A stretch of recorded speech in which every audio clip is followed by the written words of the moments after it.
Hey guys, tonight we slip into the cool, dappled shade of Cherokee lands, where the air hums with cicadas and the scent of pine clings to your clothes. You're standing in a forest clearing, sunlight filtering through towering oaks, and there's a faint rustle.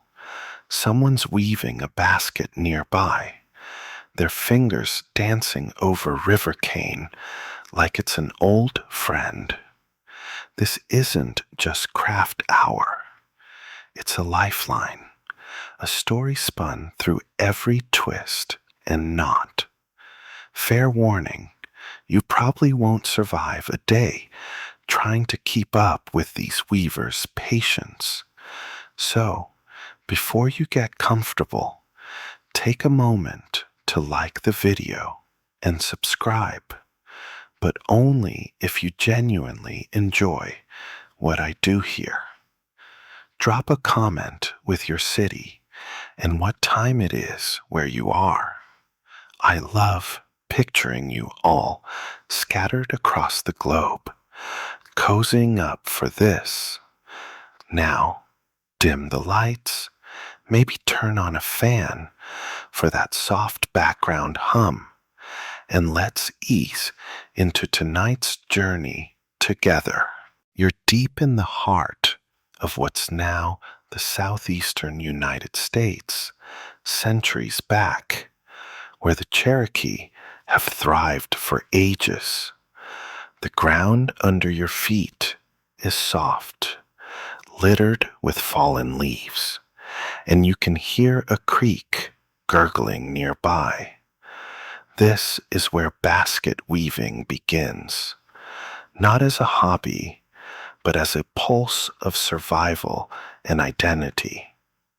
You crouch by a patch of river cane, its tall, slender stalks swaying like they're whispering secrets.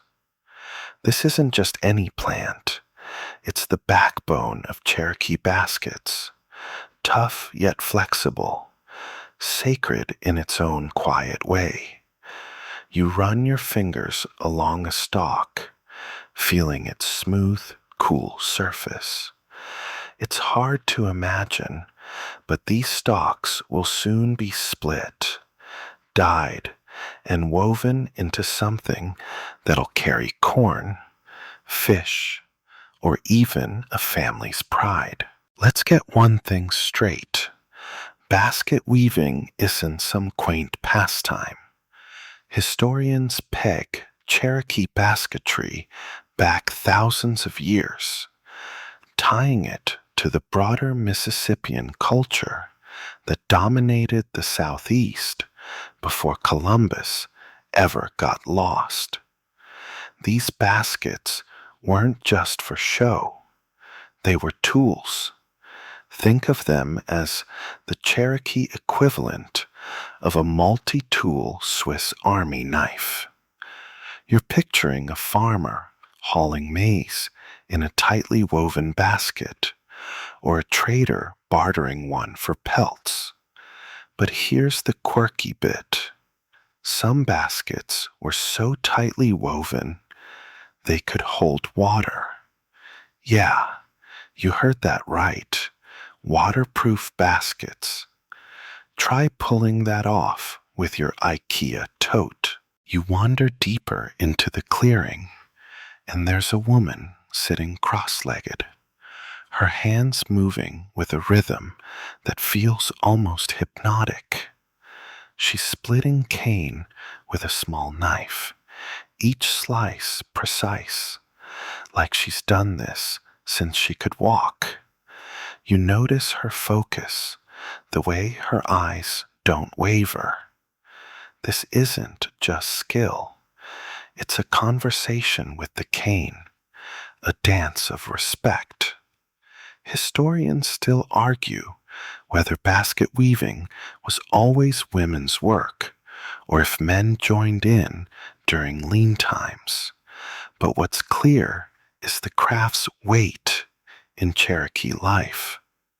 You're not just watching a basket take shape, You're seeing a culture hold itself together. Okay, let's pause for a chuckle. Imagine you, modern you, trying to split cane without slicing your thumb off. You'd probably give up and order a basket from Etsy, right? But for the Cherokee, this was as natural as scrolling your phone. You kneel beside the weaver, close enough to smell the earthy tang of the cane. She doesn't look up, but you feel welcomed, like you're part of this moment. The forest around you feels alive. Every snap of a twig or chirp of a bird pulling you deeper into this world. You're not just here to watch. You're here to feel the weight of every stalk, every choice. As you settle in, you notice the community around you. Kids dart through the trees, laughing, while elders murmur stories by a fire. Basket weaving isn't a solo gig. It's woven into the rhythm of Cherokee days. You're starting to get why this craft matters. It's not just about making something pretty. It's about carrying a people's history in your hands. You glance at the weaver again, her fingers still moving, steady as a heartbeat. You're hooked, aren't you? Good. Let's keep going. You're still in that Cherokee clearing, the air thick with the scent of damp earth and pine. Your eyes locked on the river cane swaying gently in the breeze. Remember that weaver from before, her fingers coaxing life from those stalks? Now you're getting your hands dirty, learning why this plant is the star of the show. You grab a stalk, feeling its cool, smooth surface, and realize this isn't just any grass. It's sacred, a gift from the land itself. You're about to harvest river cane, and trust me, it's not as simple as yanking it out like a weed. One wrong move, and you're probably face planting into the creek. River cane, or Arundinaria gigantea, if you want to get fancy, grows in dense thickets along riverbanks, its roots knitting the soil together like nature's glue. You wade into the shallows, the water cold against your ankles, and spot a perfect stalk, tall, straight, not too thick. The Cherokee have known for centuries that river cane is tough, yet bendy, perfect for baskets that need to last. A solid historical fact. This plant was so vital, it was managed like a crop, with controlled burns to keep patches healthy. You swing a small hatchet, mimicking the weaver's careful chop, and the stalk falls into your hands. Feels like a small victory, doesn't it? But here's the quirky tidbit. River cane wasn't just for baskets. Some Cherokee used its hollow stems as blowguns for hunting small game. Picture you, puffing through a cane tube, trying to nail a squirrel. Yeah, you'd probably scare it off with your wheezing. You laugh to yourself, but the weaver nearby doesn't even glance up. She's too busy teaching you the next step. Stripping the cane, you sit beside her, copying her moves, pulling off the outer leaves to reveal the pale, smooth core. It's meditative, the kind of repetitive task that makes your modern brain itch for a podcast. You start splitting the cane now, using a knife so sharp it could shave a peach. The weaver shows you how to slice it into thin, even strips, each one flexible but strong. Your first try is a mess, jagged, uneven, like a kid's art project. She chuckles softly, and you feel like you're back in school, flunking Crafts 101. Historians still argue whether river cane's sacred status came from its utility or its spiritual ties. Some say it was linked to Cherokee creation stories, a plant born from the earth's first breath. Whatever the reason, you feel its importance as you work, the weight of tradition in every slice. The clearing hums around you. A kid runs by, chasing a dog, and you catch the faint smell of cornbread cooking nearby. You're starting to get why river cane matters so much. It's not just material, it's a thread tying the Cherokee to their land. You glance at your pile of strips, pitiful compared to the weaver's neat stack. Okay, let's be real. If this was your job, you'd be begging for a desk gig by noon.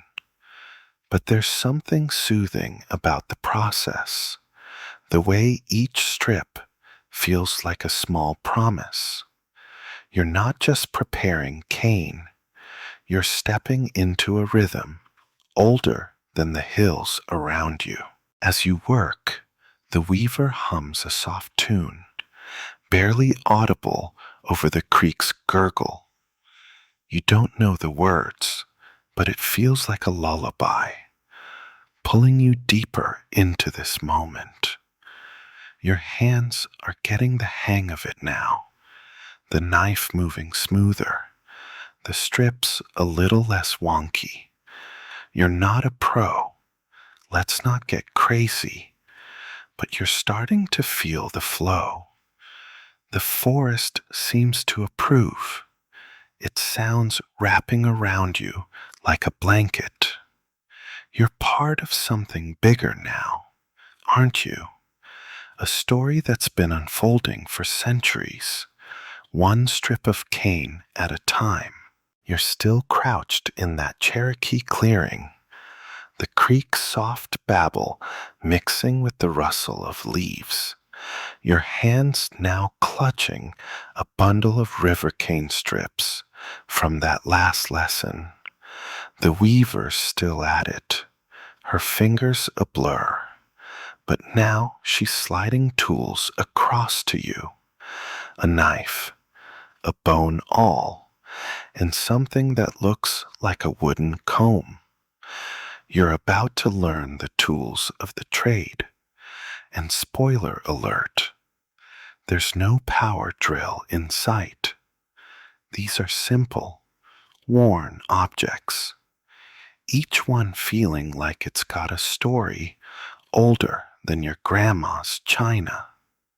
You pick up the knife, its handle smooth from years of use, and wonder how many baskets it's helped birth. Let's ground this in history. Cherokee basketry relied on minimal tools, often just a sharp blade and a splitting awl, passed down through generations. These weren't mass-produced from some ancient Walmart. They were crafted by hand, sometimes from deer bone or hardwood, designed to last a lifetime. You hold the bone awl, its tip polished to a fine point, and imagine the weaver's ancestor carving it under a flickering fire. It's light in your hand, but heavy with purpose, perfect for piercing cane to start a weave. You try it, poking a strip, and it slips through like butter. Not bad for a newbie, right? Now, here's the quirky bit. Some weavers used mussel shells as scrapers to smooth cane. Picture you scraping away with a clamshell like it's a spa day for the river cane. You give it a go, and it's oddly satisfying. The shell gliding over the cane, shaving off tiny imperfections. You're grinning like a kid with a new toy, but the weaver just nods, unimpressed. She's seen it all. You move to the wooden comb, really just a notched stick, used to keep strips even. Your first attempt tangles everything, and you mutter something about needing a YouTube tutorial. Good luck with that out here. You're starting to feel the rhythm of these tools, each one an extension of the weaver's hands. Historians still argue whether tool-making was a family affair or a specialized craft. Did every weaver carve their own, or were there tool-making pros? No one's sure, but you're betting on the family vibe. Given how personal these objects feel, you run your thumb over the knife's handle again, noticing faint notches, maybe tallies from a long ago weaver. It's like holding a piece of time, and you're not even halfway to making a basket yet. Okay, let's have a chuckle.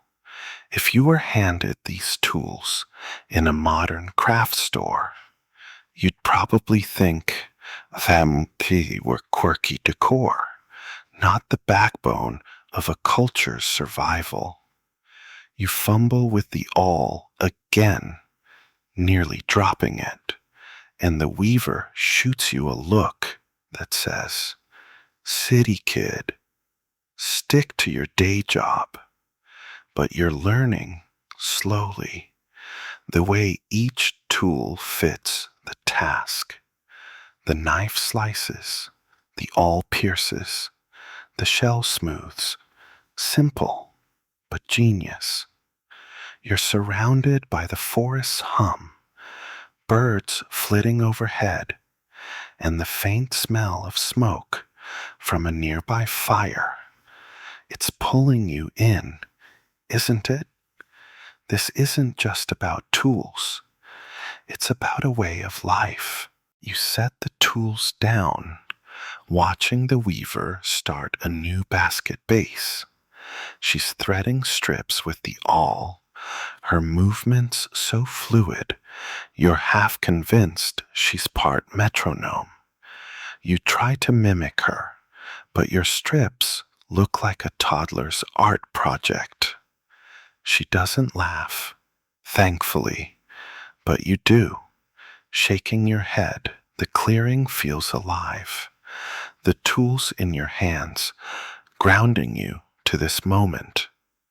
You're not just playing with sticks and shells. You're touching the pulse of Cherokee history, one careful pierce at a time. You're still in the Cherokee clearing, the air cool and heavy with the scent of moss.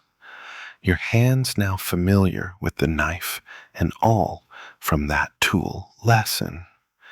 The weaver's basket is taking shape, a tight spiral of river cane strips, and you're itching to understand how this craft got its start. You're not just holding cane anymore. You're holding centuries, maybe millennia, of Cherokee know-how. Picture yourself sitting by a fire, the weaver's voice low as she hints at stories older than the hills around you. You're tracing basketry's ancient origins, and trust me, it's a deeper dive than your last Wikipedia binge. Here's a solid historical fact. Cherokee basket weaving stretches back at least to the Archaic period, around 8000 BCE, when early southeastern tribes used river cane for everything from mats to fish traps. This wasn't a Cherokee exclusive. Other Mississippian cultures, like the Choctaw and Creek, wove too. But the Cherokee perfected their style with double-walled baskets that were both tough and beautiful. You're picturing an ancient weaver, crouched like you are now, splitting cane under a sky full of stars. Their baskets carried food, tools, even babies, making them the unsung heroes of daily life. Now, for the quirky tidbit, some archaeologists found cane basket fragments so old they were preserved in cave mud, like nature's time capsule. Imagine you stumbling into a cave, finding a basket that's been chilling there since before pyramids were a thing. You'd probably drop your flashlight and run, right? Back in the clearing, you watch the weaver loop another strip, her hands steady as ever.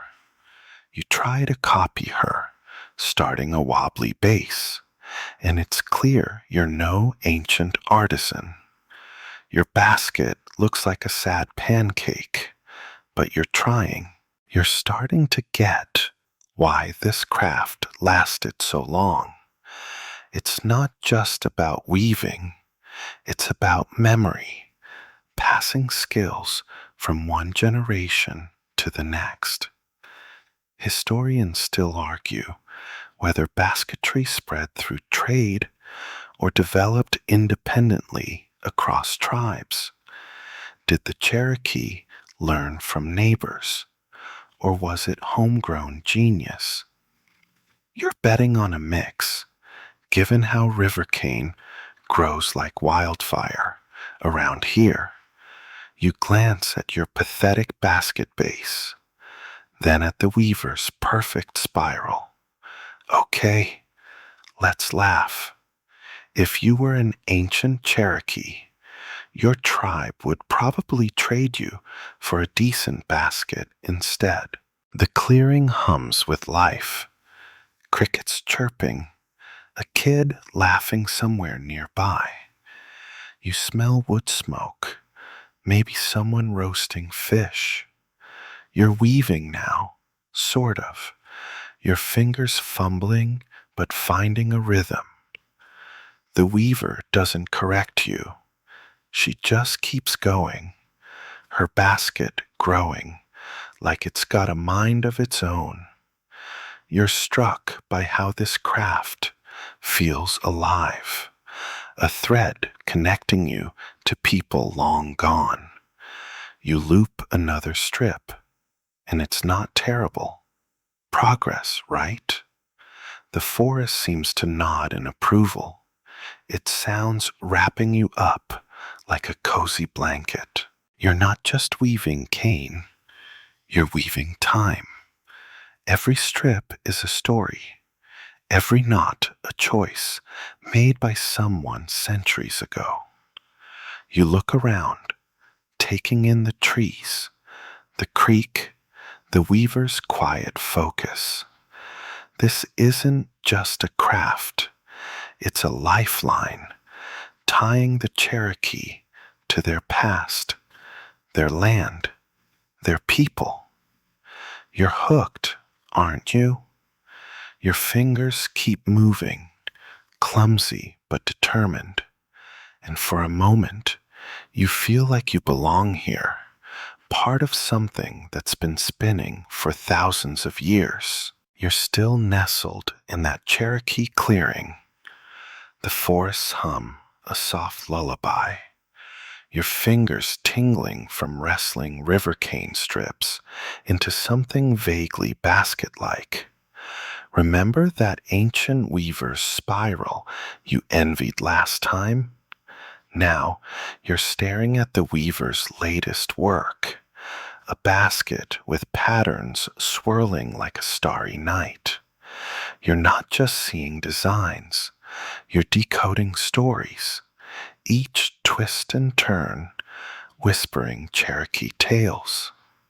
You lean closer, the cane's earthy scent filling your nose, and realize these patterns aren't random. They're a language, a map of culture.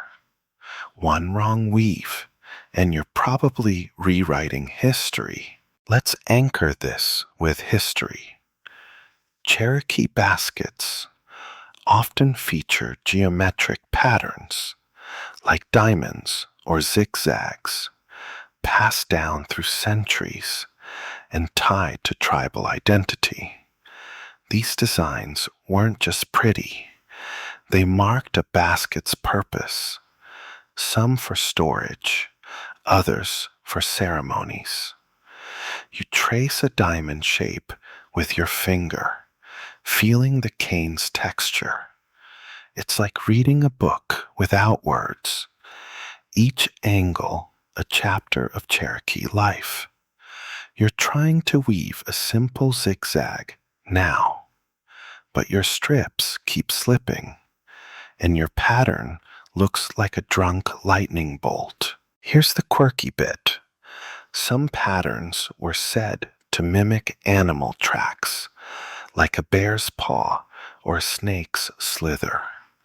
Imagine you weaving a bear track into your basket, then freaking out when a real bear sniffs around your campfire. You chuckle, but the weaver's focused, her hands looping a perfect spiral. You ask about her design, and she murmurs something about a river's flow. You're not sure if it's literal or poetic, but it's cool either way. Your own basket? Still a mess, but you're starting to see the story in your wonky lines. Historians still argue whether patterns held secret meanings or were just aesthetic. Did they encode clan histories, or were they flexing artistic skill? You're leaning toward stories, given how the weaver's eyes light up when she points out a curve.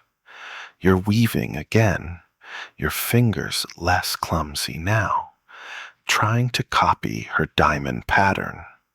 Okay, let's laugh. If your basket's pattern tells a story, it's probably local man gives up, orders pizza. The clearing's alive around you, birds chirping, a breeze rustling the cane. You smell cornbread again, maybe from that fire you noticed earlier. You're getting the hang of this, sort of. Each strip you weave feels like a sentence, linking you to the weaver, her mother, her mother's mother. You're not just making a basket, you're stitching a legacy. The weaver hums that same soft tune, and you swear it's guiding your hands. Your zigzags looking better, not great, but not tragic. You glance at her basket, its patterns glowing in the dappled light. It's more than art.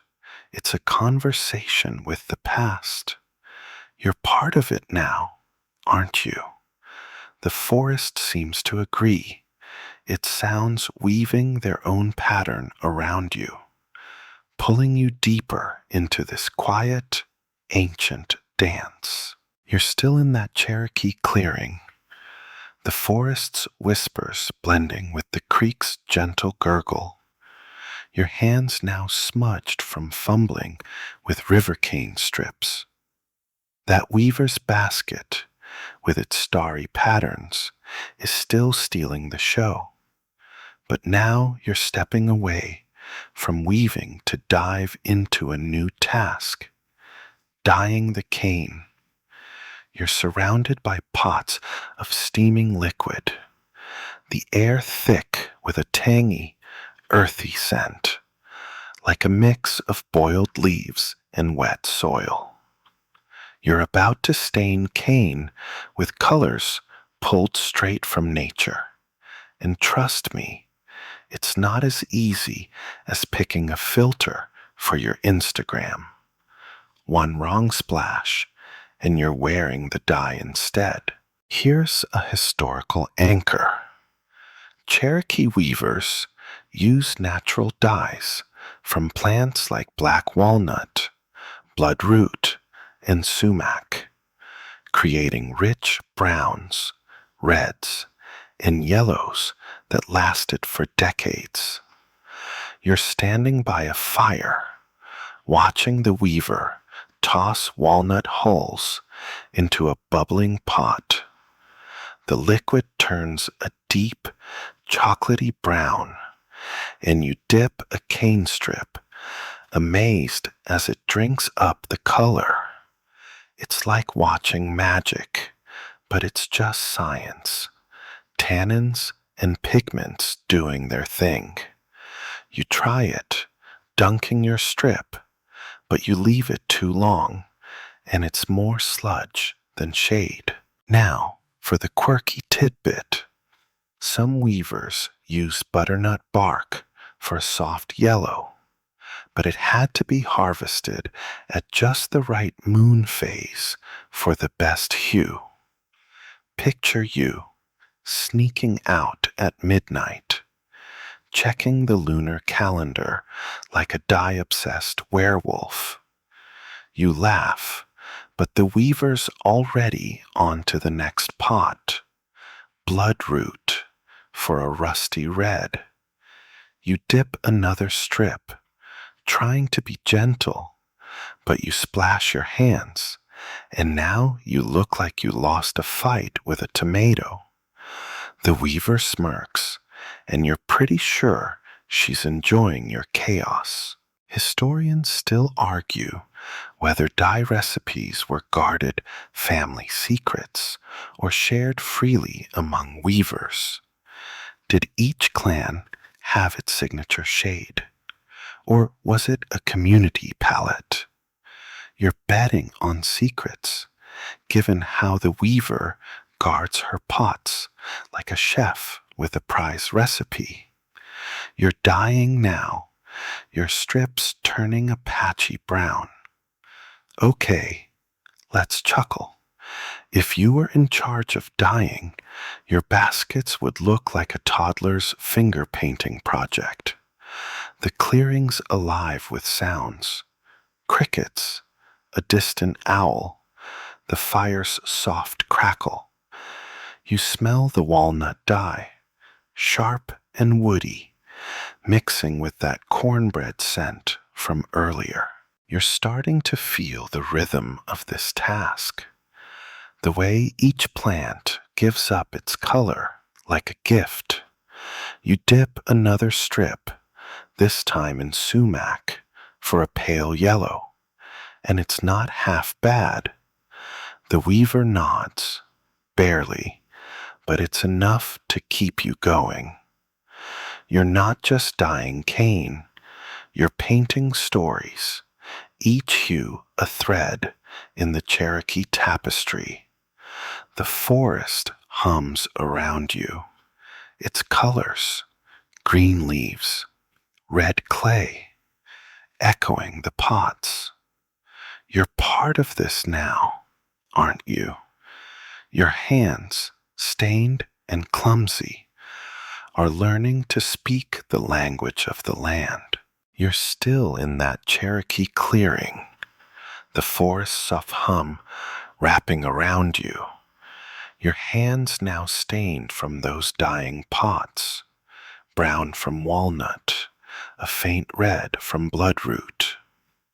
The weaver's basket, with its vivid patterns, sits nearby, but now you're noticing something else. It's women doing all the weaving, their hands moving like they're conducting an orchestra of cane. You're about to see how women hold the heart of this craft, not just making baskets, but shaping the community itself. You settle on a log, watching them work, and realize this isn't just a task. It's power, quiet, but unshakable. Mess this up, and you're probably getting sidelined to firewood duty. Here's a historical fact. Among the Cherokee, basket weaving was primarily women's work, a role tied to their status as keepers of culture and sustenance.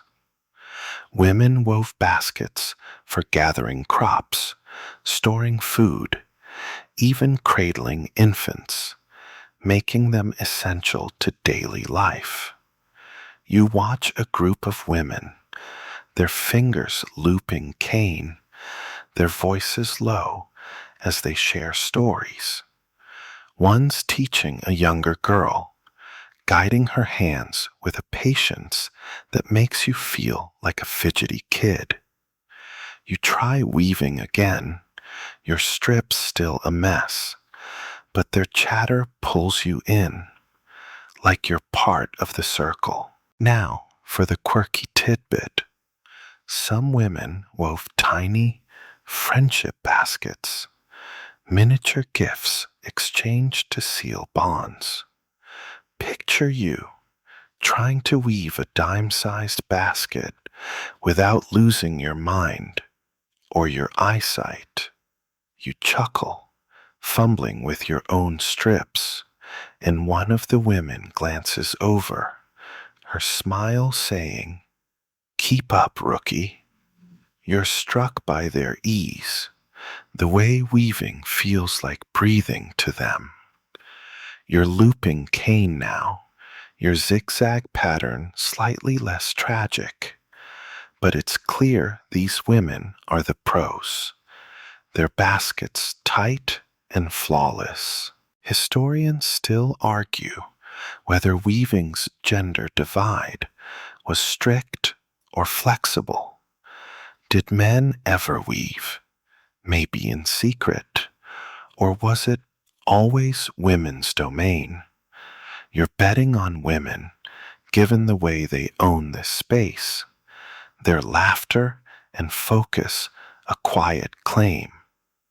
Okay, let's laugh. If you were tasked with weaving a whole village's baskets, you'd probably spark a cane shortage in a week. The clearing's alive, birds chirping, the creek gurgling, that cornbread scent lingering.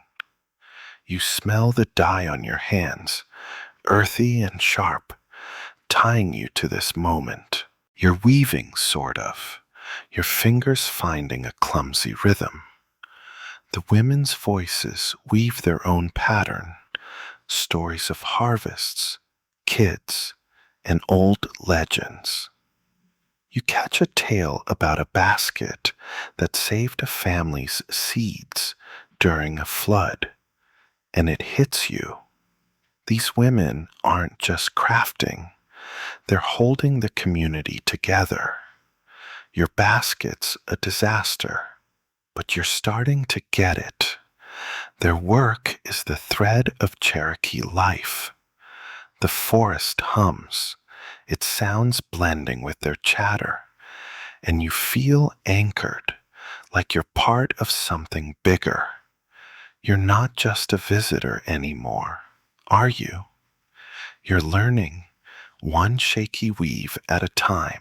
You're still in that Cherokee clearing, the forest's soft buzz, a cozy blanket, your hands smudged with dye, and your latest basket attempt looking like a lopsided bowl.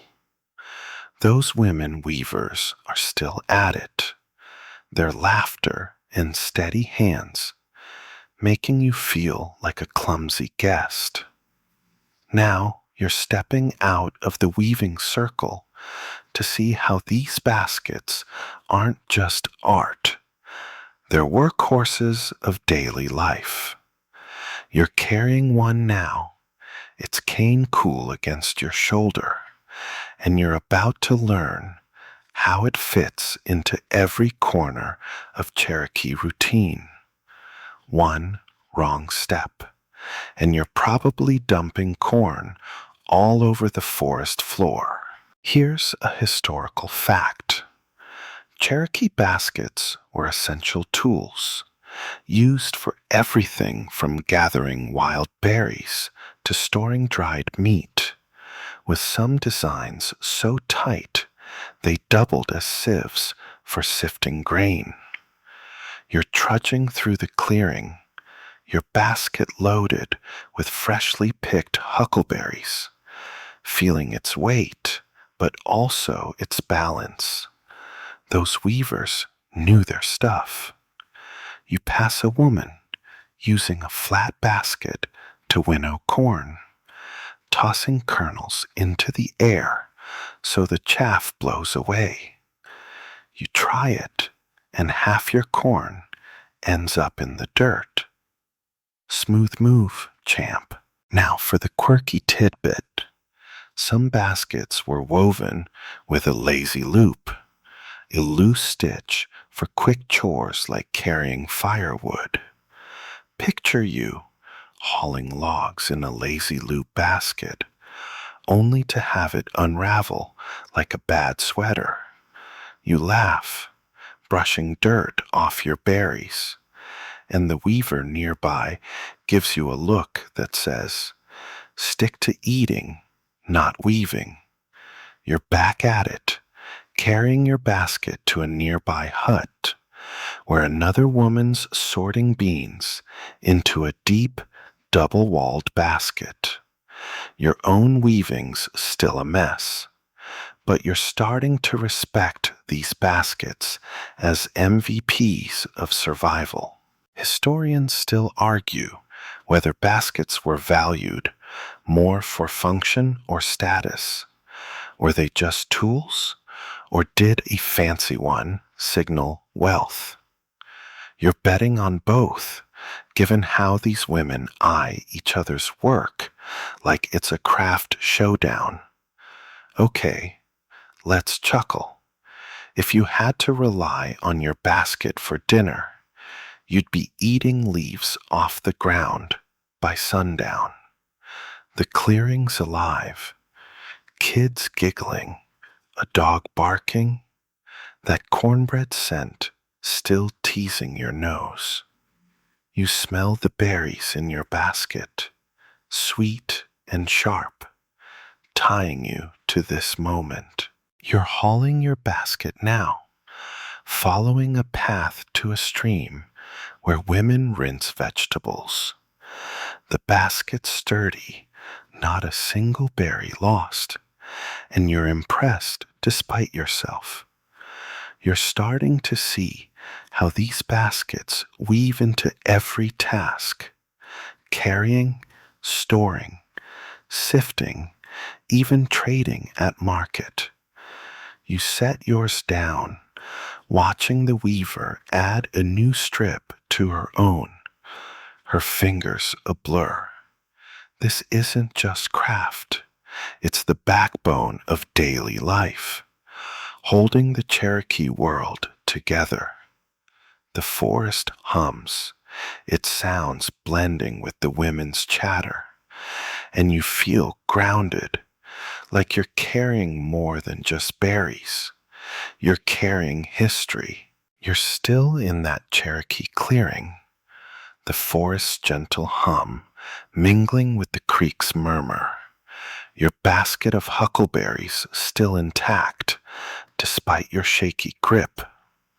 Those women weavers are nearby, their hands crafting baskets that double as daily essentials. But now you're stepping into a quieter moment, a ritual where baskets take on a sacred role. You're clutching a finely woven basket, its patterns glowing in the firelight, and you're about to join a ceremony where these creations hold more than just corn or berries. One wrong move, and you're probably offending the spirits, so let's keep it respectful. Here's a historical fact. Cherokee ceremonies, like the Green Corn Festival, often featured baskets to hold sacred items. Think cornmeal, tobacco, or offerings for the spirits. You're standing in a circle now, the air thick with wood smoke and the scent of sage, as an elder places a small basket of cornmeal at the center. You feel the weight of the moment, the basket's intricate spirals seeming to pulse with meaning. You're handed a similar basket, told to pass it carefully, and you're sweating like it's a bomb diffusal. It's just cornmeal, but it feels like the whole forest is watching. Now, for the quirky tidbit. Some ritual baskets were woven with a single, unbroken strip to symbolize unity with the earth. Picture you trying to weave one continuous strip without snapping it, only to end up with a tangled mess and a new respect for geometry. You stifle a laugh, clutching your basket tighter, and the weaver beside you raises an eyebrow like she knows you're out of your depth. You're part of the circle, passing the basket, and it's humbling. Each hand that touches it feels like a link to ancestors. Historians still argue whether ritual baskets were reused or burned after ceremonies. Did they hold ongoing power, or were they one-time offerings? You're betting on reuse, given the care in those patterns. Okay, let's chuckle. If you were in charge of a sacred basket, you'd probably trip and spill the cornmeal before the chant even started. The clearing's alive, crickets chirping, the fire crackling, that cornbread scent fading into sage. You smell the basket's cane, earthy and warm, grounding you in this moment. You're moving with the circle now, the basket passing from hand to hand, each person murmuring a soft prayer. You're not sure of the words, but you feel their weight, like a lullaby for the land. The weaver's nearby, her own basket part of the ritual, its dyes catching the fire's glow. You're starting to get it. These baskets aren't just containers. They're vessels for something bigger, carrying prayers, history, hope. The forest seems to hum in agreement, its sounds weaving into the chant. And you're caught up in it, aren't you? You're not just holding a basket, you're holding a piece of the sacred. You're still in that Cherokee clearing, the forests of hum fading as the ritual's glow lingers in your mind. Your hand still feeling the weight of that sacred basket. Now you're stepping away from the firelight. your own lopsided basket tucked under your arm and hitting a dusty trail. You're following a trader, his pack stuffed with baskets, as he heads toward distant villages. You're about to see how Cherokee baskets traveled far beyond the clearing, bartered along trade routes that crisscross the southeast. One misstep, and you're probably trading your basket for a handful of dirt. Here's a historical fact. Cherokee baskets were prized trade goods, exchanged along routes like the Great Indian Warpath, reaching tribes as far as the Catawba or Creek by the 1600s. You're trudging beside the trader, his baskets, some for corn, others for ceremonies, clinking softly. He's swapping a double-walled beauty for furs from a Choctaw merchant. You try bartering your sad basket, but the merchant laughs, offering a single bead. Ouch! You're learning fast. These baskets aren't just tools. They're currency, carrying Cherokee skill across mountains and rivers. Now, for the quirky tidbit. Some traders carried sample baskets, tiny models to show off designs, without lugging full-size ones. Picture you pitching a dollhouse-sized basket like it's Shark Tank, only to trip over a root mid-sales pitch. You chuckle, dusting off your knees, and the trader shoots you a look that says, "Amateur." You're back on the trail, watching him haggle with a Creek woman over a basket dyed with that bloodroot red you remember. Your own hands are still stained from that dyeing lesson, and you're starting to feel like part of this world. Historians still argue whether baskets were traded for prestige or pure utility. Were they status symbols or just practical? You're betting on both, given how the trader brags about his weaver's patterns. Okay, let's laugh. If you were a trader, you'd probably swap your whole stock for a good nap by noon. The trail's alive, birds calling, the wind rustling, that cornbread scent replaced by the tang of pine. You smell the cane in your basket, earthy and familiar, tying you to the clearing you left behind. You're keeping pace now, your basket bouncing as you cross a stream.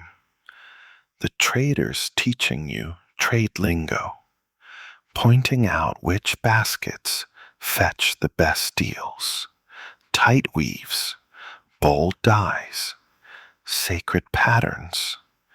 You're not sure you trust your weaving in a market, but you're starting to get it. These baskets carry more than goods. They carry reputation, stories, connections. The forest hums. It sounds blending with the trader's low chatter, and you feel the rhythm of the trail, like you're weaving a path through history itself.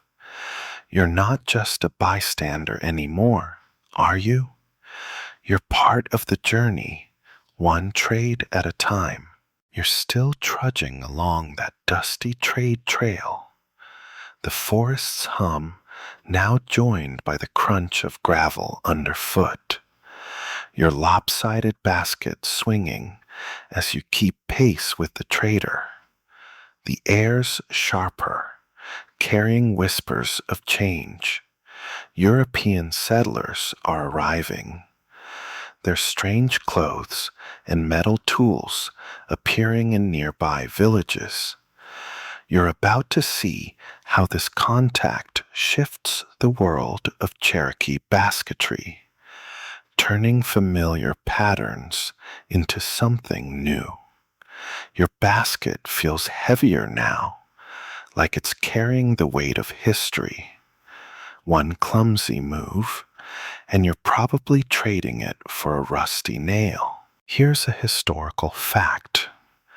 By the late 1600s, European contact introduced new trade goods like glass beads and iron knives that Cherokee weavers began incorporating, while settlers started buying baskets for their own farms. You're in a bustling trade post now, where a settler's eyeing a tight-woven basket for storing apples. The trader swaps it for a metal pot, and you're stunned. Your river cane masterpiece for that? You try showing off your basket, but the settler just shrugs, muttering about quaint crafts. Rude. You're learning fast. Baskets are still vital, but now they're also commodities in a stranger's world. Now for the quirky tidbit. Some weavers started adding bead accents to baskets for European buyers, creating flashy designs that screamed tourist souvenir. Picture you trying to weave beads into your cane without it looking like a craft store explosion. You laugh, fumbling a strip, and the trader gives you a side eye, like you're embarrassing him in front of the settlers. You're watching a weaver nearby, her fingers threading tiny blue beads into a basket's rim. Your own work's still a mess, but you're starting to see how these changes keep the craft alive. Historians still argue whether European demand empowered weavers or diluted their traditions. Did selling baskets bring wealth? Or did it shift focus from sacred to commercial? You're betting on empowerment, given the weaver's proud smile as she pockets a coin. Okay, let's chuckle. If you were selling baskets to settlers, you'd probably trade yours for a half-eaten biscuit and call it a win. The trade post hums, horses snorting, voices haggling, the faint scent of tobacco replacing that cornbread you loved.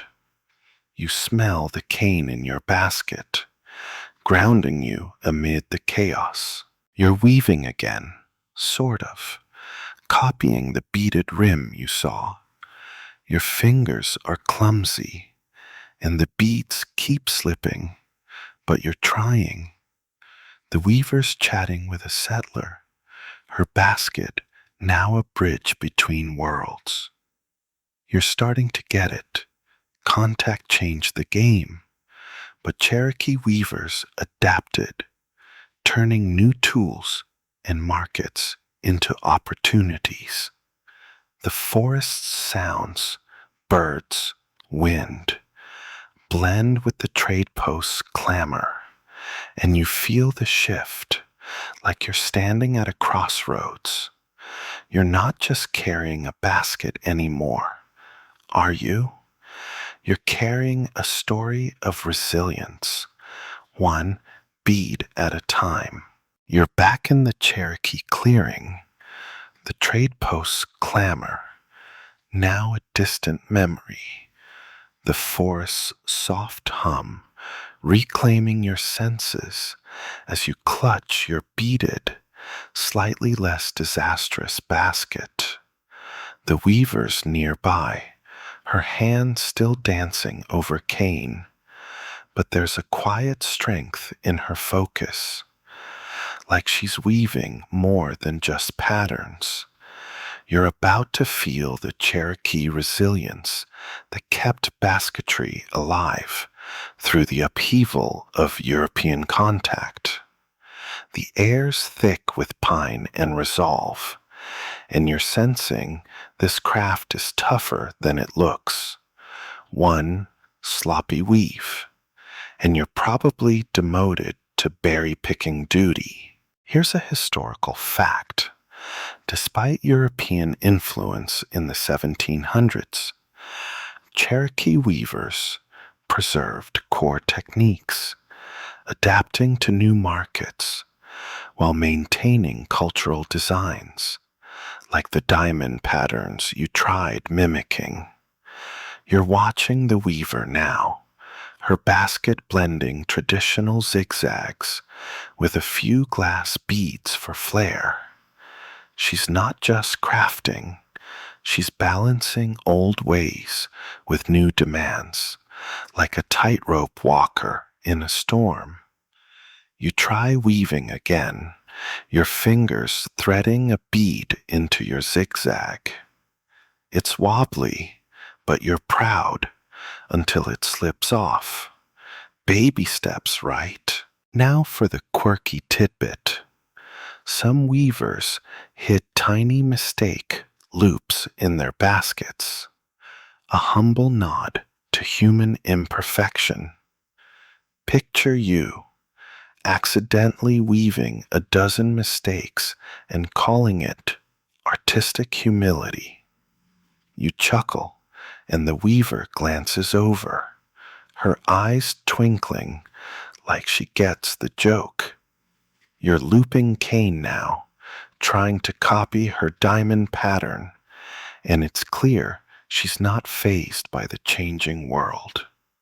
Her basket's a testament to staying rooted while bending with the times, and you're starting to feel that strength in the clearing's quiet pulse. Historians still argue whether adaptation diluted Cherokee identity or fortified it.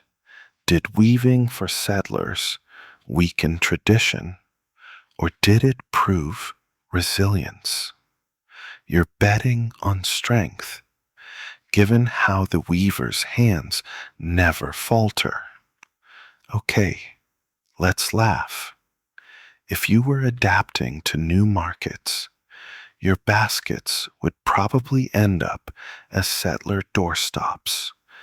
The clearing's alive, crickets chirping, a breeze rustling, the faint cornbread scent creeping back.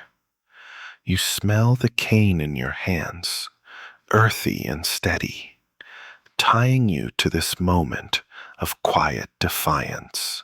You're weaving, your fingers less clumsy, each strip a small act of persistence, the weaver's humming that familiar tune, and you swear it's carrying you through. You're starting to get it. Resilience isn't loud. It's in the steady rhythm of her hands, the way she weaves past change without losing herself. Your basket's still a mess, but it feels like a victory, a tiny echo of her strength. The forest hums, its sounds blending with her song, and you feel anchored, like you're part of something unbreakable. You're not just weaving cane anymore, are you? You're weaving survival, one resilient loop at a time. You're no longer in that familiar Cherokee clearing.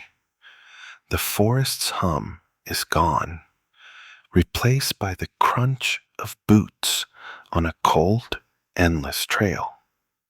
Your basket, still a wobbly work in progress, is slung over your shoulder, stuffed with a few belongings, maybe some dried corn or a beaded strip you're oddly proud of. You're walking the trail of tears, the forced removal of the Cherokee in the 1830s, and the air is heavy with grief and dust. You're about to see how baskets carried more than goods. They carried hope through one of the darkest chapters. One stumble, and you're probably losing your last link to home. Here's a historical fact. During the Trail of Tears, Cherokee families carried baskets to hold food, tools, and sacred items, preserving fragments of culture amid displacement. You're trudging alongside a woman, her own basket tightly woven, holding seeds for a future garden. She clutches it like a lifeline, and you tighten your grip on yours, feeling its cane dig into your shoulder. You try weaving a new strip as you walk, but the jolting trail makes it impossible. Your zigzags now a sad squiggle. You're learning fast. These baskets aren't just practical. They're anchors in a world turned upside down. Now, for the quirky tidbit. Some Cherokee hid tiny baskets inside larger ones, smuggling personal treasures past soldiers' eyes. Picture you trying to sneak a mini basket under your shirt, only to fumble and drop it in the mud. You laugh, but it's bittersweet, and the woman beside you doesn't look up. She's too focused on the path. You're watching her weave a quick repair on her basket's rim, her fingers steady despite the cold. Your own hands are numb, but you're trying, looping a strip to keep your mind off the ache in your feet. Historians still argue whether baskets on the trail were more about survival or defiance. Did they hold just food, or did they carry resistance? You're betting on both, given the woman's fierce grip on hers. Okay, let's chuckle. If you were smuggling a basket, you'd probably trip over your own feet and hand it straight to a soldier. The trail's grim, wind howling, distant sobs, the faint smell of smoke, replacing that cornbread you loved. You smell the cane in your basket, earthy and familiar, a small comfort in this chaos. You're walking, your basket bouncing with each step, its weight a reminder of the clearing you left behind. The woman hums softly, that same tune you've heard before, and it's like a thread pulling you forward. You're starting to get it. These baskets aren't just containers. They're vessels of memory, carrying stories, seeds, and stubborn hope. Your weaving's a mess, but you keep at it, each loop a tiny act of holding on. The trail stretches on, but the forest's hum lingers in your mind, blending with her song, and you feel a flicker of strength. You're not just carrying a basket anymore, are you? You're carrying a piece of home, one step at a time. You're no longer on that grueling trail of tears, the dust and despair fading as you find yourself in a new land, Oklahoma, the 1830s, where the Cherokee have been forced to resettle. The air's different, drier, with unfamiliar birdsong replacing the forest's hum. But your basket, still lopsided and precious, is clutched tight. You're surrounded by weavers, their hands moving over river cane they've managed to find or plant, rebuilding their craft in exile. You're about to see how basketry rises from the ashes of displacement, a quiet act of defiance. One fumbled strip, and you're probably unraveling their hard-won hope. Here's a historical fact.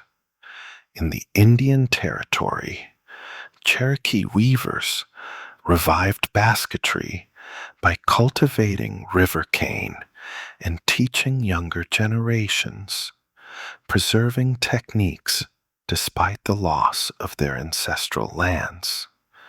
You're sitting with a group now, watching a woman split cane with that bone awl you remember, her fingers steady as if the trail never happened.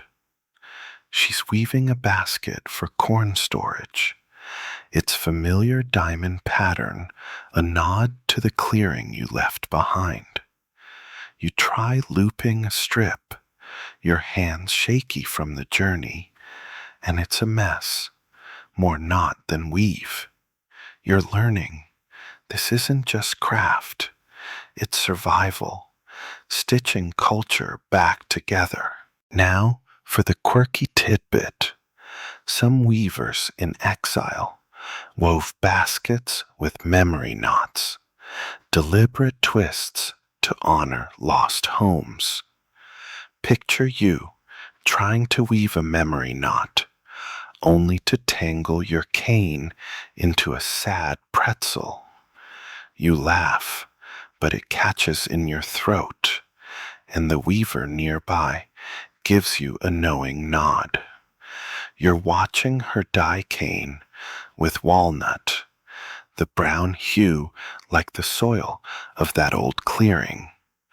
Your own hands are stained again, and you're trying to mimic her pattern, feeling the weight of each loop like a promise to keep going. Historians still argue whether revival was about cultural pride or practical need. Did weavers focus on tradition or just feeding their families? You're betting on pride, given the care in her diamond design. Okay, let's chuckle. If you were reviving basketry, your village would be using your weaves as kindling by now. The new land hums, crickets, a faint wind, no cornbread, but the earthy scent of cane in your hands. You smell the walnut dye, sharp and grounding, tying you to this moment of rebirth. You're weaving, your fingers less clumsy, each strip a small act of reclaiming. The weaver's humming that familiar tune, softer now, like it's soothing the land itself. You're starting to get it. These baskets aren't just tools. They're proof the Cherokee endure, carrying stories through exile. Your basket's still a disaster, but it feels like a victory, echoing her resilience. The unfamiliar forest hums. It sounds blending with her song, and you feel rooted, like you're part of something unyielding. You're not just weaving cane anymore, are you? You're weaving a future, one stubborn loop at a time. You're still in the unfamiliar Oklahoma landscape, the air dry and sharp. The faint hum of this new forest, a pale echo of the Cherokee homeland you left behind. Your basket, still a clumsy tangle of cane and hope, sits beside you as you watch a new generation of weavers, women who've grown up in exile, their hands weaving with a fire that feels like defiance. You're about to meet these modern weavers of the mid 1800s, blending old patterns with new twists to keep the craft alive. One sloppy loop, and you're probably getting a lecture from these sharp-eyed artisans. Here's a historical fact. By the 19th century, Cherokee weavers in the Indian Territory were innovating, creating baskets with tighter weaves and bolder designs to meet both tribal needs and growing settler demand. You're sitting with a young weaver, her fingers threading cane into a double-walled basket, its zigzag pattern sharper than anything you saw in that old clearing. She's using an iron knife now, a trade good from settlers, but her diamond design screams tradition. You try weaving, your strip slipping, and your zigzag looks like a bad EKG. You're learning. These weavers aren't just preserving, they're pushing the craft forward. Now, for the quirky tidbit. Some weavers started making market baskets with handles, a nod to settler tastes for easy carrying. Picture you weaving a handle so wonky it'd dump apples before you reach the market. You laugh, and the weaver smirks, her own basket's handle sturdy as a bridge. You're watching her dye cane with sumac, that pale yellow you remember, but she's mixing it with new plants from this land. Your hands are stained again, and you're trying her zigzag, feeling the rhythm of her confidence in every loop. Historians still argue whether these innovations strengthened Cherokee identity or risked diluting it. Did market baskets honor tradition or cater too much to outsiders? You're betting on strength, given the weaver's fierce pride in her work. Okay, let's chuckle. If you were selling market baskets, you'd probably hawk yours as rustic paperweights and call it a day. The landscape hums, grasshoppers, a distant stream, no cornbread, but the sharp scent of cane and dye. You smell the sumac, tangy and fresh, grounding you in this moment of reinvention. You're weaving, your fingers finding a clumsy groove, each strip a nod to the weaver's skill. She's humming that familiar tune, now with a brighter lilt, like she's claiming this new land. You're starting to get it. These baskets aren't just crafts, they're bridges between past and future, blending memory with ambition. Your basket's still a mess, but it feels alive, echoing her drive.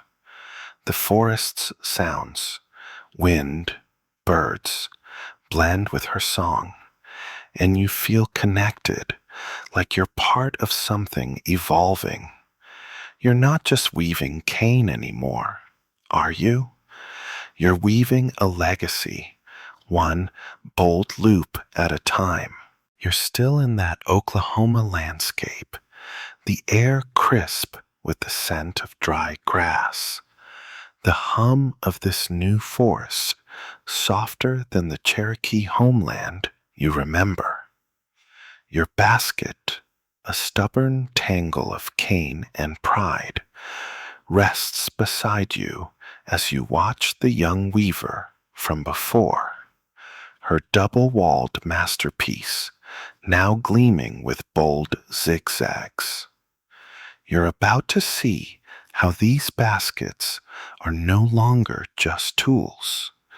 They're art, prized as cultural treasures by Cherokee and settlers alike. One fumbled strip, and you're probably turning her gallery piece into kindling. Here's a historical fact. By the late 1800s, Cherokee baskets were recognized as fine art, with intricate designs showcased at fairs and traded as symbols of cultural heritage. You're standing in a bustling market now, where a settler's admiring a basket's diamond pattern, its dyes, walnut brown, sumac yellow, catching the sunlight. The weaver's explaining its story, her voice proud, and you feel the shift. This isn't just a corn carrier, it's a masterpiece. You try weaving, aiming for her zigzag, but your cane looks like a toddler's scribble. You're learning. These baskets are now emblems, weaving Cherokee identity into every loop. Now, for the quirky tidbit, some weavers crafted show baskets so delicate they couldn't hold anything heavier than feathers. Picture you weaving a feather-light basket only to sneeze and shred it to bits. You laugh, and the weaver glances over, her smirk saying, "Don't quit your day job." You're watching her polish a basket with a mussel shell, its surface gleaming like it's ready for a museum. Your own hands are stained with dye again, and you're trying her diamond pattern, feeling the weight of creating something beautiful. Historians still argue whether this artistic shift was driven by Cherokee pride or market demand. Did weavers elevate their craft to shine or to sell? You're betting on pride, given the weaver's fierce glow as she displays her work. Okay, let's chuckle. If your basket was in this market, it'd be labeled abstract art and sold as a conversation starter. The market hums, voices haggling, a horse snorting. No cornbread, but the earthy scent of cane and polish. You smell the walnut dye, rich and warm, tying you to this moment of artistry. You're weaving, your fingers less shaky, each strip a small nod to the weaver's skill. She's humming that familiar tune, now with a confident lilt, like she's singing to the crowd. You're starting to get it. These baskets aren't just crafts, they're statements, carrying Cherokee brilliance into a wider world. Your basket's still a disaster, but it feels like a canvas, echoing her passion. The market's sounds, laughter, clinking coins, blend with her song, and you feel alive, like you're part of something radiant. You're not just weaving cane anymore, are you? You're weaving art, one proud loop at a time. You're back in the Oklahoma settlement, the market's bustle fading into the soft hum of a quieter corner, where the dry air carries the scent of cane and earth. Your basket, still a lopsided badge of effort, sits at your feet as you watch that young weaver from the market, now surrounded by children eager to learn her craft. You're about to see how Cherokee basketry is passed down, not just as a skill, but as a living thread of culture. One clumsy lesson, and you're probably turning these kids' first weaves into a cane catastrophe. Here's a historical fact. In the 19th century, Cherokee elders taught basketry to younger generations in the Indian Territory, ensuring traditional techniques survived despite displacement. You're crouched beside a girl, maybe 10, her small hands clutching a knife as the weaver guides her to split cane.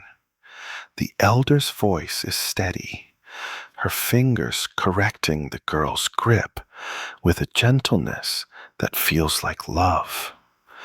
You try helping, showing off your zigzag attempt, but the kid's already outshining you. Her strips are neater. You're learning. This isn't just teaching. It's planting seeds for the future. Now, for the quirky tidbit. Some elders started lessons with practice baskets, simple weaves kids could mess up without wasting good cane. Picture you proudly weaving a practice basket, only to realize it's basically a glorified coaster.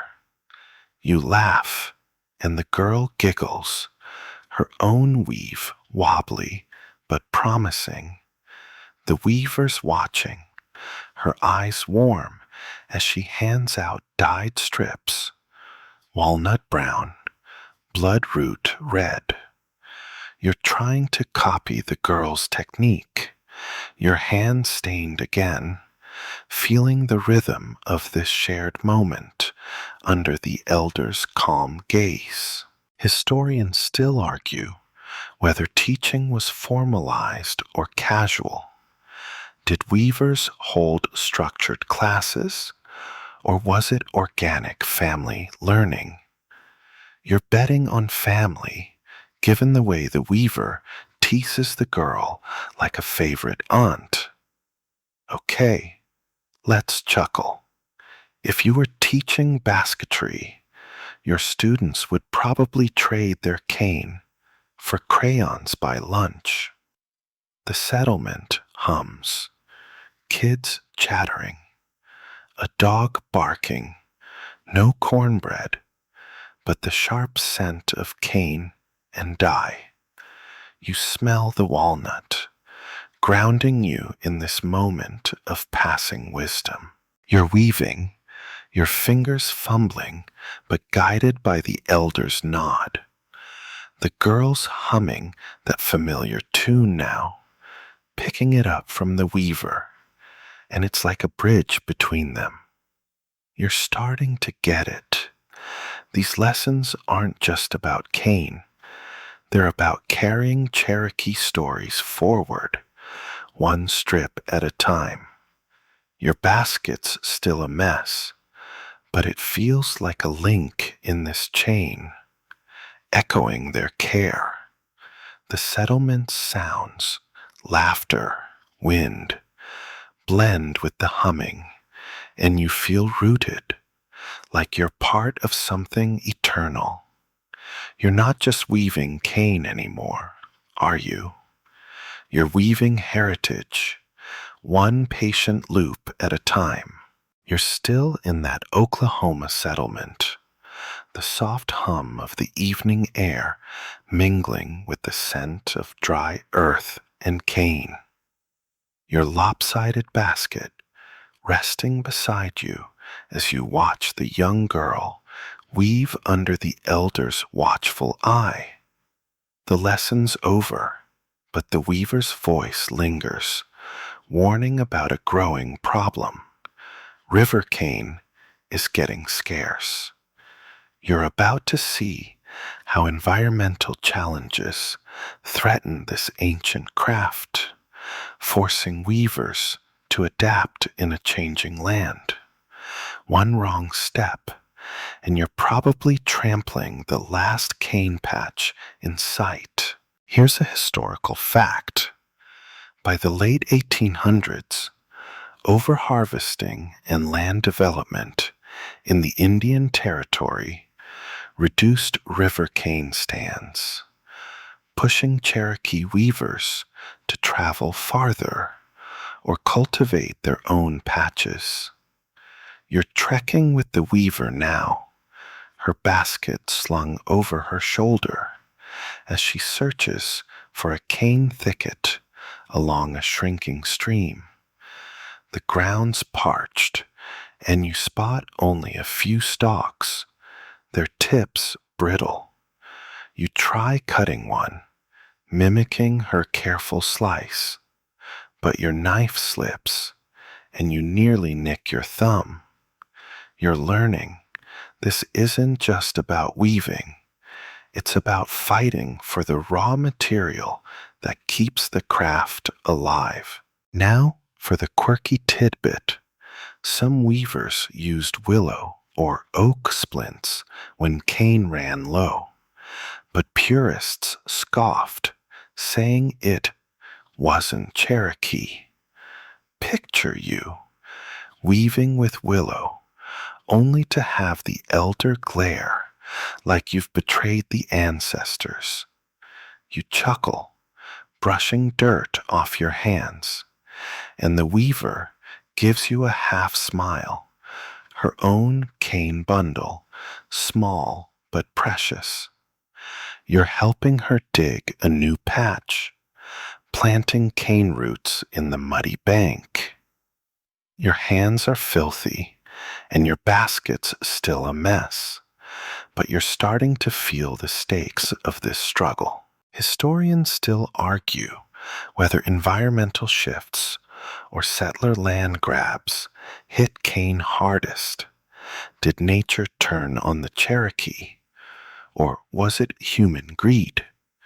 You're betting on greed, given the fenced-off fields you pass. Okay, let's laugh. If you were in charge of saving cane, you'd probably plant it in your neighbor's yard and call it community gardening. The settlement hums, crickets, a distant owl, no cornbread, but the sharp scent of cane and mud. You smell the riverbank, earthy and damp, grounding you in this moment of quiet fight. You're planting now, your fingers pressing roots into the soil, copying the weaver's careful rhythm. She's humming that familiar tune, softer now, like a prayer for the cane to grow. You're starting to get it. These baskets aren't just crafts. They're tied to the land, and losing cane means losing a piece of Cherokee soul.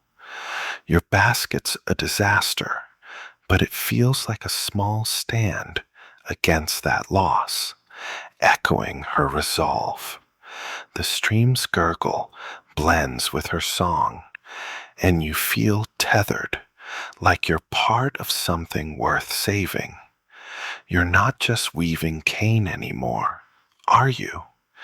You're weaving survival, one muddy root at a time. You're no longer by that struggling stream, the scent of mud and cane fading as you step into a vibrant Oklahoma festival. In the late 1800s, the air alive with laughter and the smoky tang of roasting corn. Your basket, still a lopsided badge of effort, swings at your side as you join a crowd gathered around weavers displaying their work. You're about to see how Cherokee baskets shine at cultural festivals, celebrated as symbols of pride and resilience. One clumsy bump, and you're probably knocking over a prize basket. Here's a historical fact. By the late 19th century, Cherokee festivals in the Indian Territory showcased basketry as a centerpiece of cultural identity, with weavers competing to display the tightest weaves and boldest patterns. You're standing by a stall where a weaver, maybe that young one from before, shows off a double-walled basket, its diamond design gleaming with walnut and sumac dyes. The crowd murmurs approval, and you feel the pride radiating from her. You try weaving a strip, aiming for her zigzag, but it looks like a bad road map. You're learning. These festivals aren't just fun. They're a stage for Cherokee strength. Now, for the quirky tidbit, some weavers entered story baskets with patterns that told tales, like a river's journey or a hero's hunt. Picture you weaving a story basket, only to realize your pattern narrates man trips over cane, cries. You laugh, and a kid nearby giggles, clutching her own practice basket. The weavers handing out small cane strips to festival goers. And you take one, your hand stained from that planting session. You're trying her diamond pattern, feeling the festival's energy push you to keep going. Historians still argue whether festivals preserved tradition or staged it for outsiders. Were they for Cherokee pride or settler spectators? You're betting on pride, given the weaver's fierce grin as she lifts her basket. Okay, let's chuckle. If you entered a festival contest, your basket would win Most Creative Disaster. The festival hums, drums thumping, voices singing, no cornbread, but the sweet scent of roasted corn. You smell the cane in your hands, earthy and warm, tying you to this moment of celebration. You're weaving, your fingers less clumsy, each strip a nod to the weaver's skill. She's humming that familiar tune, now joined by the crowd's soft chant, like a heartbeat for the festival. You're starting to get it. These baskets aren't just crafts. They're banners of Cherokee spirit, waving high in this new land. Your basket's still a mess, but it feels like a cheer, echoing their joy. The festival's sounds, laughter, flutes, blend with her song, and you feel lifted, like you're part of something unstoppable. You're not just weaving cane anymore, are you? You're weaving pride, one vibrant loop at a time.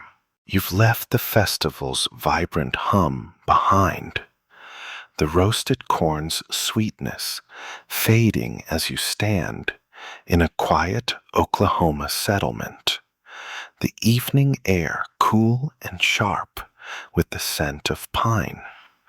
Your basket, still a lopsided testament to your efforts, sits at your feet as you gaze at a display of Cherokee baskets, their intricate zigzags and diamonds catching the soft glow of lantern light. You're about to see how these creations are gaining global recognition, no longer just tools or festival stars, but treasures in museums far beyond this land.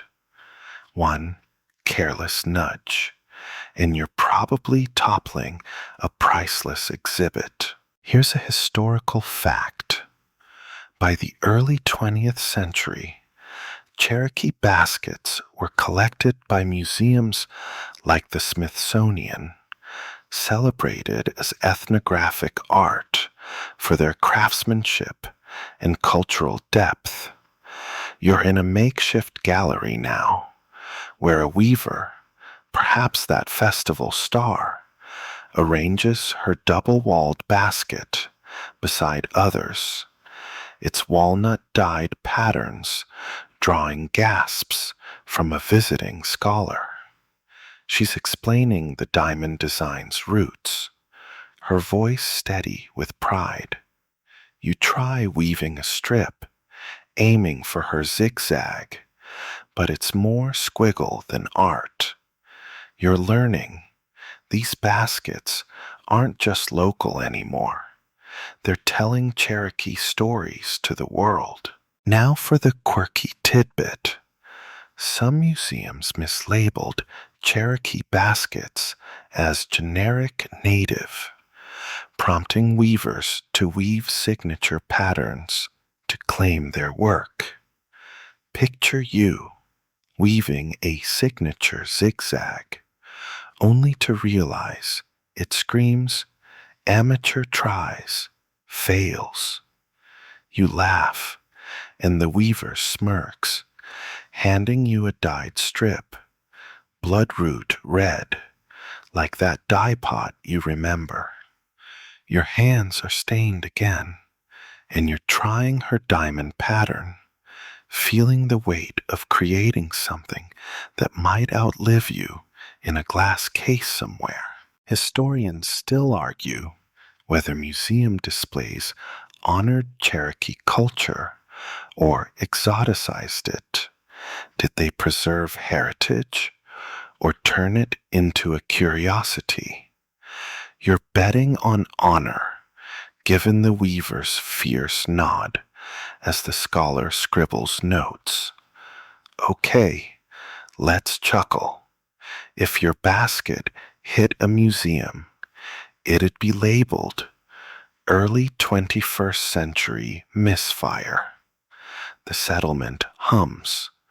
Crickets, a distant flute, no cornbread, but the earthy scent of cane and polish. You smell the bloodroot dye, warm and sharp, tying you to this moment of global reach. You're weaving, your fingers less shaky, each strip a small echo of the weaver's skill. She's humming that familiar tune, now with a quiet strength, like she's singing to the world. You're starting to get it. These baskets aren't just crafts, they're ambassadors, carrying Cherokee resilience across oceans. Your basket's still a disaster, but it feels like a spark, echoing her legacy. The settlement's sounds, wind, soft voices, blend with her song, and you feel connected, like you're part of something boundless. You're not just weaving cane anymore, are you? You're weaving history, one proud loop at a time. You're still in that quiet Oklahoma settlement, the lantern light casting soft shadows over the museum-bound baskets, their zigzags and diamonds, glowing like silent storytellers. Your own basket, a lopsided labor of love, rests at your feet, its cane still smelling faintly of bloodroot dye. You're watching the weaver, her hands pausing as she speaks of the deeper meaning behind her craft, and you're about to feel basketry's spiritual core, a thread tying the Cherokee to their beliefs and the land. One misplaced thought, and you're probably missing the heart of this sacred dance. Here's a historical fact. Cherokee basketry was often imbued with spiritual significance, with patterns like spirals symbolizing cycles of life, and baskets used in ceremonies to honor the earth. You're sitting by a small fire now, the weaver holding a ritual basket, its single strip weave, that unbroken loop you heard about, glimmering in the flames.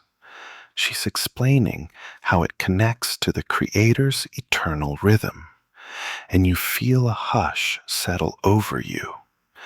You try weaving a strip, aiming for her spiral, but it's more knot than sacred. You're learning this isn't just art, it's a prayer woven into cane. Now for the quirky tidbit. Some weavers believed baskets held a spirit that grew stronger with each loop, like a living thing. Picture you weaving a basket and whispering to it like it's your new pet, only to realize it's still a mess. You chuckle, and the weaver's eyes twinkle, like she knows the spirits aren't impressed with your skills. You're watching her trace the basket spiral, her fingers reverent, and you try again, your hand stained with walnut dye, feeling the weight of something bigger in each loop. Historians still argue whether spiritual meanings were universal or clan specific.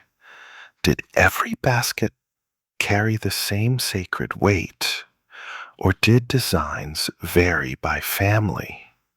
You're betting on variation, given the weaver's personal touch. Okay, let's laugh. If your basket has a spirit, it's probably begging for a better weaver. The settlement hums. Crickets.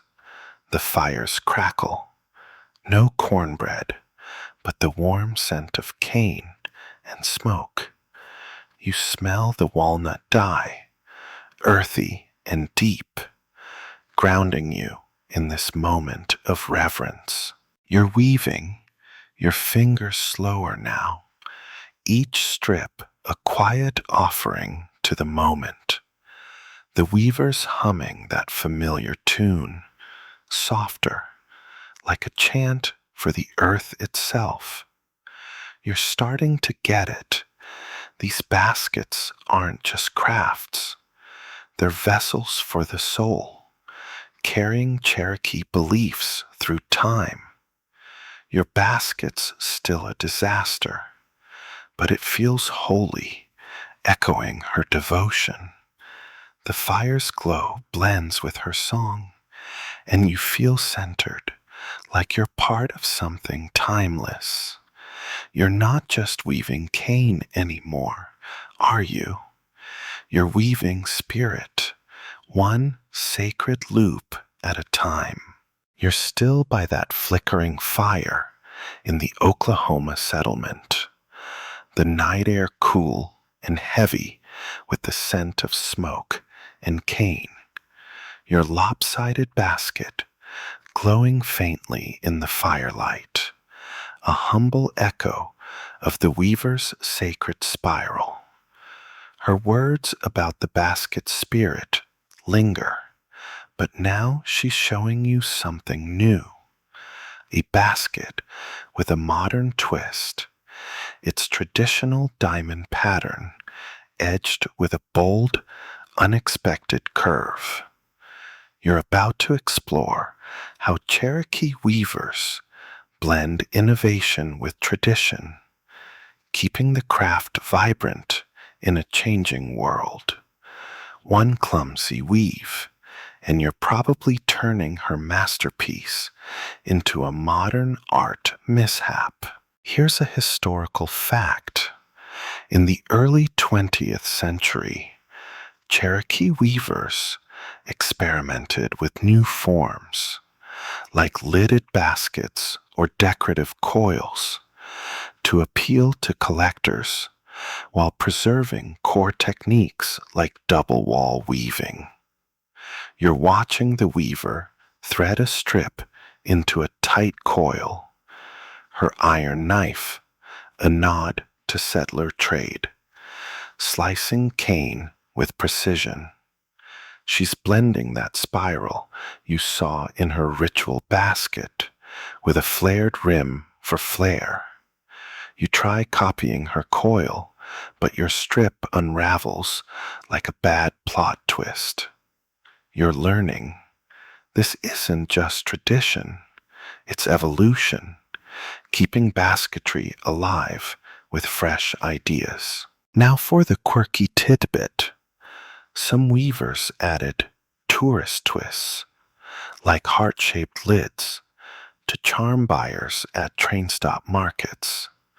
Picture you weaving a heart lid only to end up with something that looks like a squashed valentine.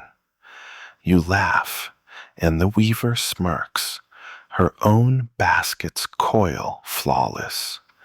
You're trying again, your hand stained with sumac dye from that festival, feeling the challenge of balancing old and new. Her modern curve feels daring, but the diamond pattern anchors it to the clearing you first saw.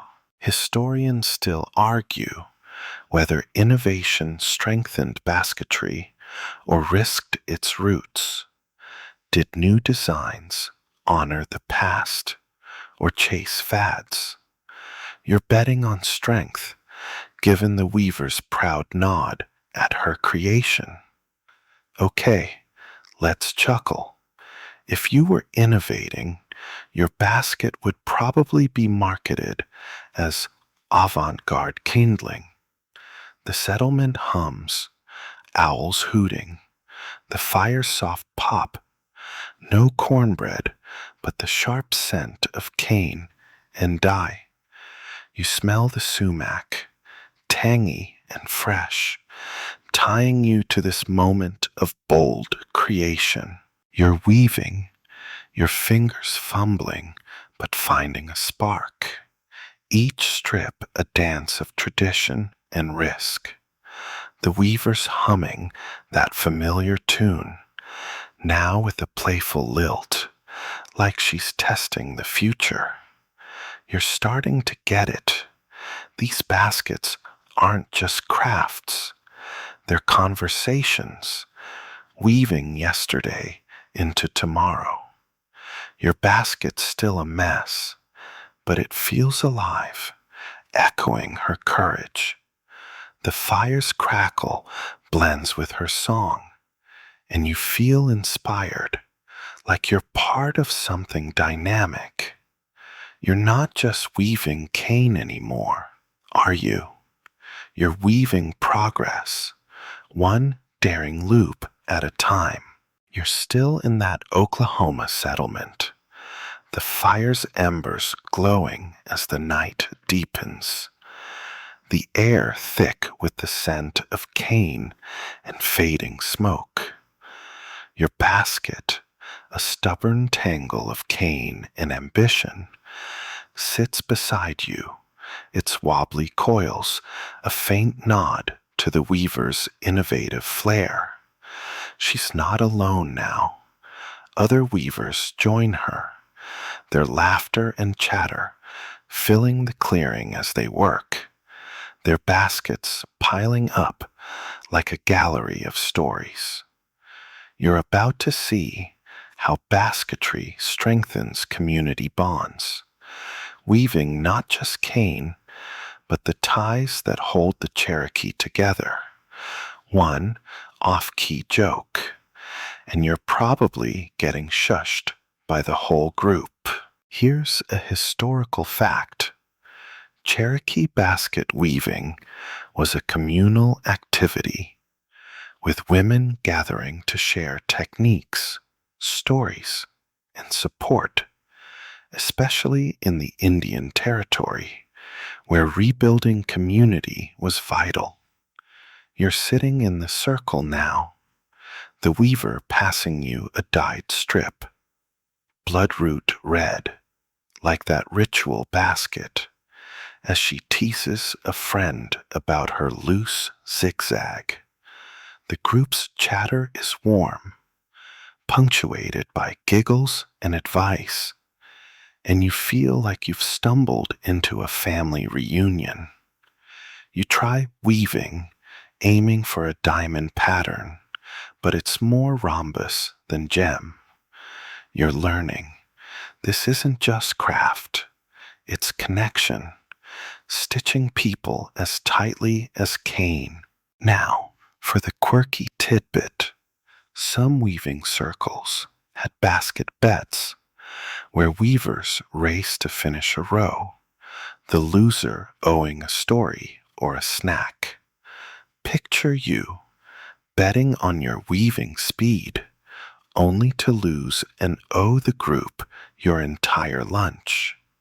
You laugh, and the weaver nudges you, her own basket's coil outpacing yours. You're trying again, your hands stained and sticky, feeling the group's energy pull you in. Their stories of harvests, kids, old legends blend with the weaving, and you're starting to see how each basket holds a piece of this circle. Historians still argue whether weaving circles were primarily social or economic. Did they build bonds or just boost output? You're betting on bonds, given the way the weaver's friend fixes her loose strip with a grin. Okay, let's chuckle. If you joined a basket bet, you'd probably owe the group a novel-length apology for your weaving. The settlement hums, crickets, soft laughter, no cornbread, but the earthy scent of cane and dye. You smell the bloodroot, sharp and warm, tying you to this moment of togetherness. You're weaving, your fingers less clumsy, each strip a thread in the group's shared rhythm. The weavers humming that familiar tune, now joined by another's soft harmony, like a song for the circle itself. You're starting to get it. These baskets aren't just objects, they're the glue of community, carrying laughter and love. Your basket's still a disaster, but it feels like a handshake, echoing their warmth. The night's sounds, wind, voices, blend with their song, and you feel woven in, like you're part of something unbreakable. You're not just weaving cane anymore, are you? You're weaving family, one joyful loop at a time. You're still in that lively Oklahoma settlement, the night air cooling as the weaver's laughter fades into a softer hum, the scent of cane and bloodroot dye lingering on your stained hands. Your basket, a chaotic mix of effort and heart, sits proudly at your feet, its wobbly diamonds a testament to the circle's warmth. The weaver's packing up now, her basket stacked high, but her eyes are on the horizon, pondering the craft's future in a world of factories and flickering lights. You're about to wonder how Cherokee basketry will survive in a digital age, its loops facing a new kind of challenge. One stray thought, and you're probably overthinking it into oblivion. Here's a historical fact. As the 20th century unfolded, Cherokee basketry faced competition from mass-produced goods. But weavers persisted, teaching classes and selling to collectors to keep the craft alive. You're standing in the settlement, imagining a future where kids trade cane for gadgets. The weaver's showing you a lidded basket, its modern coil a nod to tourists. But its diamond pattern screams tradition. You try weaving a coil, your strip tangling, and it's clear you're no futurist. Your basket's stuck in the 1800s. You're learning this craft survival hinges on balancing heritage with a world that's speeding up. Now for the quirky tidbit, some weavers started teaching basketry at schools, using kits with pre-cut cane to hook kids early. Picture you teaching a class only to watch a kid glue their cane into a sculpture instead. You laugh, and the weaver chuckles, her own basket a bridge to tomorrow. You're trying again, your hands sticky with sumac dye, feeling the tension of weaving for a future you can't quite see. Her lidded design feels hopeful, like a promise that basketry won't fade, no matter what machines come next. Historians still argue whether modernization threatens basketry or revitalizes it. Will technology kill the craft or amplify its reach? You're betting on revitalization, given the weaver's stubborn spark. Okay, let's chuckle. If you were tasked with saving basketry, you'd probably launch a cane TikTok and flop spectacularly.